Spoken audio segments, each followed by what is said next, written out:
সেগুলোকে ওড়াবো, ঝুঁকি আকাশে উড়বো। এই সময় আমরা $300,000 গাড়িটাকে দেখাবো। আর এটা হলো সম্ভবত পৃথিবীর সব থেকে সেফ কার। এটা ট্যাঙ্কের মতো মনে হচ্ছে। আচ্ছা পিছনে পৃথিবীর সব থেকে এক্সপেন্সিভ কার্স রয়েছে। মজা করছি না, আমরা আমাদের হাতে পেয়েছি টোটাল $250 মিলিয়ন এর কার্স। তার মধ্যে একটার দাম এমনকি $100 মিলিয়ন।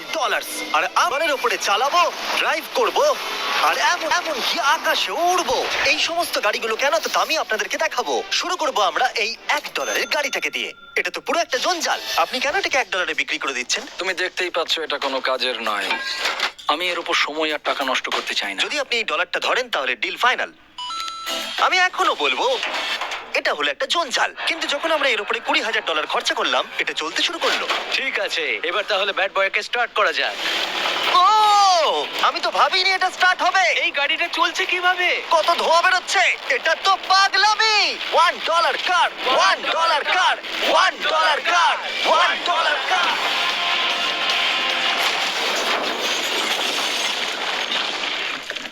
ঠিক আছে, তাহলে এটা হলো $1 কার। ভাগ্যিস আমি ওতে বসেছিলাম না। $100,000 কারটাকে নিয়ে এসো। এটা নিজে নিজেই চলতে পারে। মজা করছি না, এর ভেতরে কিন্তু কেউ নেই, তাও এটা দিব্যি চলছে। দেখা যাক 100 গ্র্যান্ডের গাড়িতে কি আছে। গাড়িটার ভেতরে তো অনেক জায়গা আছে। পৃথিবীতে অল্প কিছু গাড়ি আছে যার ভেতরে আমার বাচ্চারা ধরে যেতে পারে। তোমার আবার বাচ্চা আছে? হ্যাঁ, তোমরা সবাই চলো এটাকে নিয়ে ঘুরে আসি। টেসলা কেনার আসল কারণ হলো এটা নিজে নিজেই চলতে পারে। ঠিক আছে, আমি কিন্তু আর গাড়িটাকে চালাচ্ছি না। ও, এটা লেন চেঞ্জ করছে। এটা তো দারুণ। এটা সত্যি নিজে নিজেই চলছে। Throttle-টা দেখো, আমি দেখো। কিন্তু থ্রটাল দিইনি, আর স্টিয়ারিংও আমি হাত দিচ্ছি না। জিমি, তার মানে তুমি বলছো যে তুমি ঘুমোতে ঘুমোতে গাড়ি চালাতে পারবে? না, একদম করবে না। ও, okay. চলো দেখা যাক গাড়িটা কত জোরে যেতে পারে। আমি পেছন থেকে হেলে গেলাম। এটা আমাকে ভয় পাইয়ে দিয়েছে। এটা তো সবে মাত্র শুরু। পরে এমনও গাড়ি আমরা দেখাবো যা লিটারালি প্লেন হয়ে যাবে আর উড়বে। কিন্তু এখন আরে ল্যাম্বোটাকে দেখো। ও, ধাক্কা লেগে যাচ্ছিল। এখানে চাবি লাগানো আছে, তাও এটাকে কেউ চুরি করেনি। যদিও এই গাড়িটার দাম দ্বিগুণ, তবু এই গাড়িটার ভেতরে জায়গা ও। অনেকটাই কম। জানি না কেন এই গাড়িটার দাম 200K, কারণ এর ভেতরে আমি ফিটি হচ্ছি না। কি জানে ল্যাম্বরগিনি কিভাবে চালাতে হয়? আচ্ছা, এটা চালু হয় কি করে? আমার মনে হয় এই শিফটারটা টিপতে হবে। ঠিক আছে, তাহলে আমরা এখন রাস্তায় নেমে পড়েছি। ও, কি সাউন্ড! ও মাই গড, কি দারুণ গাড়ি! এই অনেক পাওয়ার আছে দেখছি। ও মাই গড, গাড়িটা তো ইনসেন।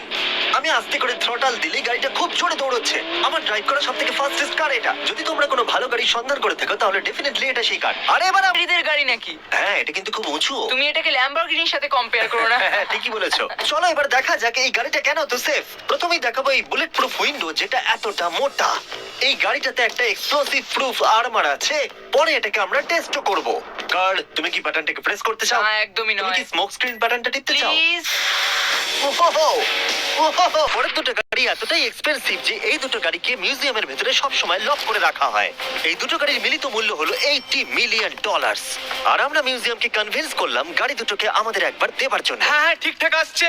আর এবার ভিডিওটা হতে যাচ্ছে লিটারালি মাইন্ড ব্লোয়িং। এই ব্যাড বয়ের আওয়াজ শোনাও। ও, এটা wow! 30 মিলিয়নের, এবার শুনবো 50 মিলিয়নের। মিথ্যে বলবো না, আমার $50 মিলিয়ন বেশি ভালো লাগলো। তাই আমি $50 মিলিয়ন গাড়িটাতে বসে পড়লাম ডোনাট মিডিয়ার সাথে। আর চ্যান্ডেলার $30 মিলিয়ন গাড়িটাতে বসলো বো বকম্যানের সাথে, যে হলো কার লেজেন্ড। তোমরা তৈরি? তুমি তৈরি? আমিও তৈরি। চলো বেরোনো যাক। চ্যান্ডেলার যে গাড়িটাতে বসে সেটা এতটা দামি হওয়ার কারণ হলো এটা স্পেসিফিক্যালি তৈরি করা হয়েছিল ফেরারি ফাউন্ডারের পক্ষ থেকে ফোর্ডের ফাউন্ডারকে গিফট দেওয়ার জন্য। এটা মানব ইতিহাসে তৈরি হওয়া ফেরারির একমাত্র ভার্সন। ও, বাম্পারটা দেখে কোনো অসুবিধাই হলো না। আমাকে রাস্তার প্রত্যেকটা গর্ত ভালো করে লক্ষ্য করতে হবে, কারণ আমি $50 মিলিয়ন গাড়ি চালাচ্ছি। আমরা যে গাড়িটায় আছি সেটা হলো জাগুয়ারের সব থেকে দামি গাড়ি। এটা লেজেন্ডারি অ্যাক্টর স্টিভ ম্যাককুইন্স প্রতিদিন চালাতো। আর তিনি গাড়িটাকে খুব জোরে চালানোর কারণে তার লাইসেন্স অ্যাকচুয়ালি সাসপেন্ডেড হয়ে গেছিল। আমি রাস্তার সবকটা গর্তকে লক্ষ্য করছি। আর যেহেতু এই গাড়িগুলো খুবই এক্সপেন্সিভ, তাই পুরো পুলিশ এসকর্ট আমাদের সাথেই ছিল, যাতে কেউ আমাদের গাড়িটার কাছাকাছি না আসতে পারে। এটা কিন্তু দারুণ। আরে তো স্পিডটাও ভালো। গাড়িটা চালাতে কেমন লাগছে? দারুণ। ওহ, আমার টুপি! ওহ! আর যখন আমরা মজা করছিলাম, বো ব্যাকম্যান তার $30 মিলিয়ন গাড়িটাকে টপ স্পিডে নিয়ে গেছিল।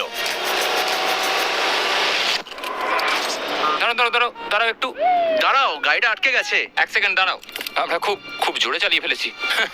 $30 মিলিয়ন গাড়িটা আটকে গেছে। এবার আমরা এগুলোকে ফিরিয়ে দেবো ভেঙে ফেলবার আগে। আর এবার আমরা দেখবো $100 মিলিয়ন ওয়ার্ল্ডস ফার্স্ট ফেরারি। অনেক লোকেই হয়তো এটা ভাবে যে $100 মিলিয়ন গাড়িটাকে ঠিক এই রকম দেখতে, কিন্তু আমরা দেখে অবাক হয়েছিলাম যে এটা হলো $100 মিলিয়ন কার। এই গাড়িটা হলো এতটাই ঐতিহাসিক আর দুর্মূল্য যে মিউজিয়াম এই গোটা পৃথিবীর মধ্যে মাত্র একজনকে এই গাড়িটা চালানোর অনুমতি দিয়েছে। এটা একমাত্র এই ব্রিজটার উপরেই চালানো যেতে পারে। এর জন্য পুলিশরা পুরো রাস্তা বন্ধ করে দেবে, এমনকি স্ট্রিট ক্লিনার্স প্রত্যেকটা গর্ত বোঝাবে এবং রাস্তাটা পরিষ্কার করে দেবে, যাতে গাড়িটার কোনো ক্ষতি হওয়ার সম্ভাবনা না থাকে, কারণ এটা $100 মিলিয়ন কার। এটা ক্রেজি হতে চলেছে। অলরাইট, এবার আমরা ব্রিজে উঠলাম। ও মাই গড, ওই দেখো, $100 মিলিয়ন গাড়ি রাস্তায় চলছে। ও আমার টুপিটা পড়ে গেল। ওর টুপি আবার পড়ে গেছে। এটা নিয়ে দ্বিতীয়বার হলো। দামি গাড়িগুলোর সঙ্গে একটা করে ফ্রি হ্যাট পাওয়া যায়। ঠিক বলেছো। কি হয়েছে? এটা দুর্দান্ত। এর থেকে মজার আর কি জিনিস হতে পারে? বুঝে গেছি, দারুণ। চলো। ও মাই গড, এটা দুর্দান্ত। আমি আশা করবো তোমরা ভিডিওটাকে এনজয় করেছো। এবার ব্রিজে একটা বম ফাটিয়ে দাও।